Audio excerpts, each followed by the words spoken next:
فاسألوا أهل الذكر إن كنتم لا تعلمون.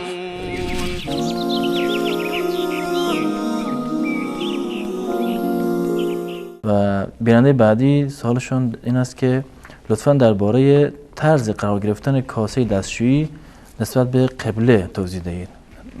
بفرمایید.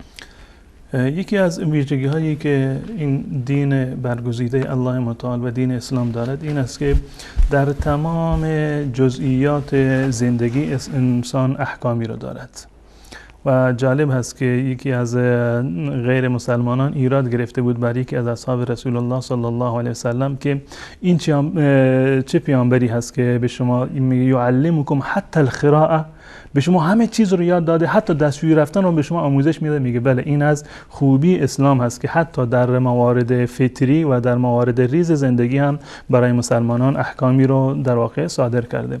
یکی از احکامی که در این زمینه وجود دارد و روایتی هست متفق علیه در صحیح بخاری و صحیح مسلم از حضرت ابو ایوب انصاری رضی الله تعالی عنه در واقع نقل شده و روایت کاملا 100% صحیح است که رسول الله صلی الله علیه و سلم فرمودند اذا اتیتم الغائط فلا تستقبلوا القبلة ولا تستدبروها. این روایت صحیح است و کاملا صریحه. هنگامی که شما به غایط رفتید، یعنی به دستشویی رفتید، فلا تستقبلوا القبلة ولا تستدبروها، رویتان و پشتتان به طرف قبله نباشه. نشستن در هنگام قضای حاجت و اجابت مزاج رو به قبله یا پشت به قبله بنابراین حدیث رسول الله صلی الله علیه وسلم جایز نیست و در ادامه میفرماند ولکن شرقوا او غربوا، اما به طرف شرق بنشینید یا به طرف غرب بنشینید. اینو در مدینه گفته که یا به طرف شرق باشید یا به طرف غرب باشید، که معمولا در جاهایی که مثلا مانند ایران که قبلهش و افغانستان که قبلهشون طرف غرب هست، این معنی دیگه اونجا معنی نیست که شرق و غرب، زیرا اگر به طرف شرق و غرب بشینن دقیقاً روی یا پشت به طرف قبله میشد. برای اهل مدینه رسول الله صلی الله علیه وسلم فرمودند وقتی که به دستشویی رفتید روبروی قبله یا پشت به قبله ننشینید، رویتون باید به طرف شرق یا غرب باشه. اهل ایران و بقیه کسانی که غرب در واقع قبلشون هست اونا باید به طرف شمال یا جنوب بنشینن.